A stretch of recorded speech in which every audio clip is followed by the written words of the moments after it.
Assalamualaikum warahmatullahi wabarakatuh. Halo teman-teman, perkenalkan nama saya Alivia Putri Berinola dengan NIM 11124000006 dengan rekan saya Anggi Natasha dengan NIM 11124000036.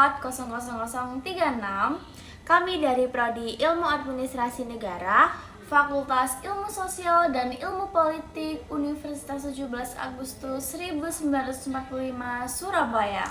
Di sini kami akan membuat video untuk memenuhi tugas evaluasi akhir semester mata kuliah Advokasi dan Komunikasi Kebijakan dengan dosen pengampu Bapak Edi Wahyudi SH MSI. Di video kali ini kami akan menjelaskan terkait bagaimana proses advokasi kebijakan menurut Toto Raharjo dengan isu yang kami angkat terkait advokasi kebijakan program makanan bergizi gratis dalam mengatasi permasalahan gizi di Indonesia. Simak videonya berikut ini. Nah, dalam model advokasi terpadu menurut Toto Raharjo, proses dimulai dari pembentukan lingkar inti atau LIS. Maksudnya adalah membentuk kelompok kecil yang memiliki kepedulian dan tujuan yang sama terhadap isu yang akan diadvokasikan. Kelompok ini menjadi penggerak utama yang merancang strategi, mengatur langkah, dan mengkoordinasikan seluruh proses advokasi. Setelah itu, dilakukan pengumpulan data dan informasi. Tahap ini berarti mencari berbagai fakta yang berkaitan dengan masalah, seperti data statistik, kondisi lapangan, maupun kebijakan yang sudah ada. Nah, tujuannya agar advokasi itu tidak hanya berdasarkan opini, tetapi memiliki dasar yang kuat. Selanjutnya, data yang telah dikumpulkan kemudian masuk ke tahap analisis data dan informasi.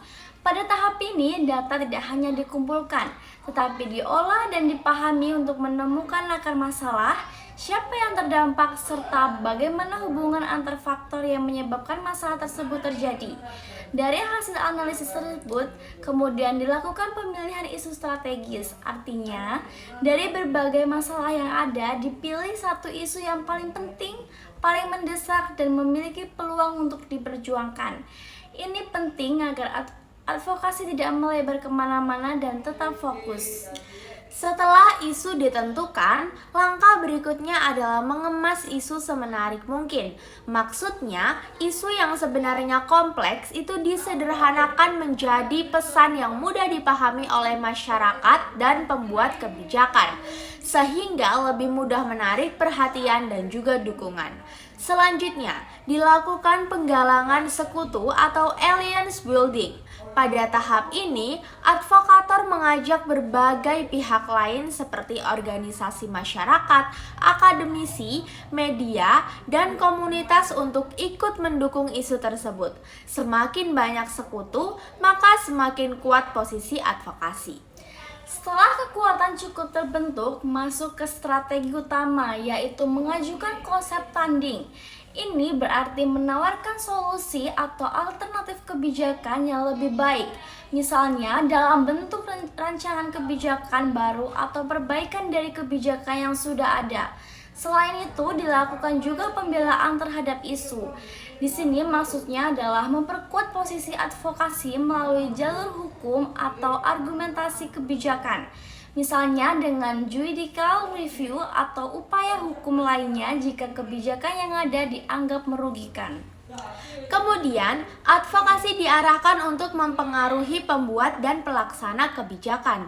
Ini dilakukan melalui lobbying, negosiasi atau kerjasama dengan pemerintah agar usulan kebijakan bisa diterima dan diimplementasikan. Namun, apabila jalur formal tersebut belum berhasil, maka strategi perluasan dengan membangun basis gerakan. Artinya, melibatkan masyarakat secara lebih luas melalui edukasi dan pengorganisasian agar terbentuk kekuatan sosial yang mendukung advokasi. Dari situ dilakukan upaya mempengaruhi pendapat umum, yaitu membentuk opini publik melalui kampanye, media, dan penyebaran informasi agar masyarakat ikut mendukung isu tersebut. Nah, yang terakhir, jika masih diperlukan, dilakukan pelancaran tekanan seperti aksi sosial, demonstrasi, atau bentuk tekanan lainnya untuk mendorong pemerintah agar merespon tuntunan tersebut. Nah, sekarang kita baru akan masuk ke permasalahan yang akan kita angkat. Diidentifikasi dan perumusan masalahnya, masalah gizi di Indonesia ini masih menjadi persoalan serius yang ditunjukkan oleh tingginya angka stunting pada anak. Berdasarkan hasil survei status gizi Indonesia atau SSGI tahun 2024, prevalensi stunting nasional masih berada di angka 19,8%, meskipun telah mengalami penurunan dari 21,5% pada tahun 2023. Jika dilihat lebih dalam, angka tersebut setara dengan sekitar 4,4 juta balita mengalami stunting, yang menunjukkan bahwa masalah gizi masih sangat luas dan belum terselesaikan secara optimal. Selain itu, terdapat ketimpangan yang signifikan di mana kelompok masyarakat miskin itu memiliki angka stunting lebih tinggi, bahkan bisa mencapai 29,8% pada kelompok ekonomi terbawah. Kondisi ini menunjukkan bahwa permasalahan gizi tidak hanya berkaitan dengan kesehatan, tetapi juga dengan faktor ekonomi dan akses terhadap pangan. Oleh karena itu, perumusan masalah difokuskan pada bagaimana kebijakan program makanan bergizi gratis ini dapat menjadi solusi dalam menurunkan angka stunting dan meningkatkan akses gizi masyarakat secara merata.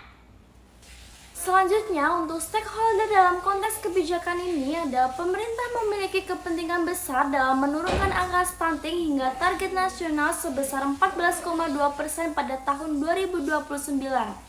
Sebagaimana ditetapkan dalam RPJMN, Dinas Kesehatan dan Dinas Pendidikan berperan dalam implementasi teknis di lapangan, khususnya dalam menjangkau anak-anak sebagai kelompok paling rentan. Selanjutnya, di sini ada masyarakat menjadi pihak yang paling terdampak, terutama keluarga dengan kondisi ekonomi rendah yang memiliki keterbatasan dalam memenuhi kebutuhan gizi. Di sisi lain, di sini ada pelaku usaha pangan dan UMKM memiliki kepentingan ekonomi dalam penyediaan bahan makanan untuk program ini. Selain itu, media dan organisasi masyarakat sipil berperan dalam membangun kesadaran publik serta mengawasi jalannya kebijakan agar tetap transparan dan tepat sasaran. Selanjutnya ada penyusunan tujuan advokasi. Tujuan advokasi dirumuskan untuk mendorong implementasi program makanan bergizi gratis secara luas sebagai langkah strategis dalam menurunkan angka stunting nasional. Dengan kondisi saat ini yang masih berada di angka 19,8%, program ini diharapkan mampu mempercepat pencapaian target nasional sebesar 14,2% dalam beberapa tahun ke depan. Selain itu, tujuan lainnya adalah memastikan bahwa program tidak hanya berjalan secara simbolis, tetapi benar-benar mampu meningkatkan kualitas asupan gizi masyarakat, terutama pada anak-anak dan juga kelompok rentan. Nah, selanjutnya ada penyusunan strategi advokasi, yang dimana strategi advokasi dilakukan dengan menggunakan data empiris sebagai dasar argumentasi, seperti angka stunting nasional, ketimpangan antar wilayah, serta jumlah balita terdampak. Fakta bahwa masih terdapat wilayah dengan angka stunting sangat tinggi, bahkan mencapai lebih dari 30% di beberapa daerah, menunjukkan urgensi kebijakan yang lebih kuat dan juga terarah. Selain itu, isu makanan bergizi gratis dikemas sebagai solusi konkret yang tidak hanya berdampak pada kesehatan, tetapi juga pada peningkatan kualitas sumber daya manusia di masa depan. Strategi ini juga diperkuat dengan kolaborasi bersama akademisi, organisasi sosial, dan media untuk memperluas dukungan advokasi. Selanjutnya ada mobilisasi dukungan dan pembangunan jaringan. Mobilisasi dukungan dilakukan dengan melibatkan berbagai elemen masyarakat, termasuk mahasiswa, komunitas sosial, serta tenaga kesehatan. Dukungan ini penting mengingat skala permasalahan yang cukup besar, yaitu jutaan anak yang masih mengalami kekurangan gizi. Selain itu, kerjasama dengan sekolah dan fasilitas kesehatan menjadi langkah strategis dalam menjangkau kelompok sasaran secara langsung. Perlibatan UMKM lokal juga menjadi bagian dari strategi agar program ini tidak hanya berdampak pada kesehatan, tetapi juga pada perekonomian masyarakat. Selanjutnya, di sini ada komunikasi dan kampanye advokasi. Komunikasi advokasi dilakukan dengan menekankan bahwa angka stunting yang masih berada di 19,8% menunjukkan bahwa Indonesia masih menghadapi tantangan besar, dalam bidang kesehatan masyarakat. Kampanye dilakukan untuk meningkatkan kesadaran bahwa program makanan bergizi gratis merupakan investasi jangka panjang dalam menciptakan generasi yang sehat dan produktif. Melalui media sosial, seminar, dan edukasi publik, pesan yang disampaikan secara persuasif dengan berbasis data agar dapat meningkatkan dukungan masyarakat terhadap kebijakan ini. Selanjutnya ada lobbying dan negosiasi kebijakan. Proses lobbying dilakukan dengan menyampaikan data konkret kepada pembuat kebijakan, termasuk fakta bahwa masih terdapat jutaan balita yang mengalami stunting serta ketimpangan akses pangan antar kelompok masyarakat. Data ini menjadi dasar yang paling kuat dalam mendorong pemerintah untuk mengalokasikan anggaran dan merancang kebijakan yang lebih efektif. Negosiasi juga dilakukan untuk memastikan bahwa program makanan bergizi gratis dapat diimplementasikan secara berkelanjutan dan tidak hanya bersifat sementara. Untuk proses selanjutnya, yaitu ada monitoring dan juga evaluasi, yang dimana monitoring dilakukan untuk memastikan bahwa program benar-benar berdampak pada penurunan angka stunting dari 19,8% menuju target nasional.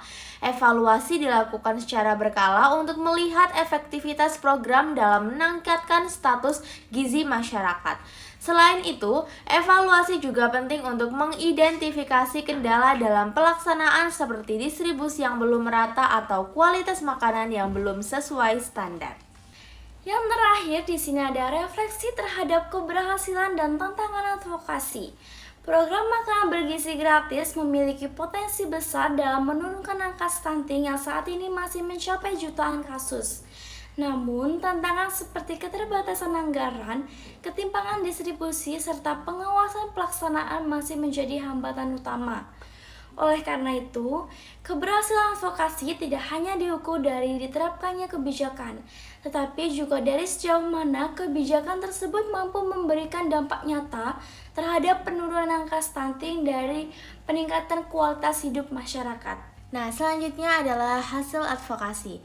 Hasil advokasi dalam isu pemenuhan gizi dapat dilihat dari kebijakan pemerintah berupa program makan bergizi gratis atau MBG yang mulai dijalankan pada tahun 2025. Program ini diperkuat melalui Peraturan Presiden Nomor 83 Tahun 2024 tentang pembentukan Badan Gizi Nasional sebagai pelaksana utama. Program ini bertujuan memberikan makanan bergizi gratis kepada kelompok rentan seperti siswa, balita, dan ibu hamil guna menurunkan angka stunting. Dalam implementasinya, program ini sudah mulai menjangkau masyarakat secara bertahap namun masih menghadapi kendala seperti distribusi, pengawasan, dan efisiensi anggaran. Dengan demikian, kebijakan MBG menunjukkan adanya perubahan hasil nyata advokasi meskipun masih memerlukan evaluasi dan perbaikan agar berjalan lebih efektif dan juga tepat sasaran. Itulah penjelasan yang dapat kami sampaikan. Apabila ada kekurangan dalam penjelasan kami mohon maaf. Kami akhiri. Wassalamualaikum warahmatullahi wabarakatuh.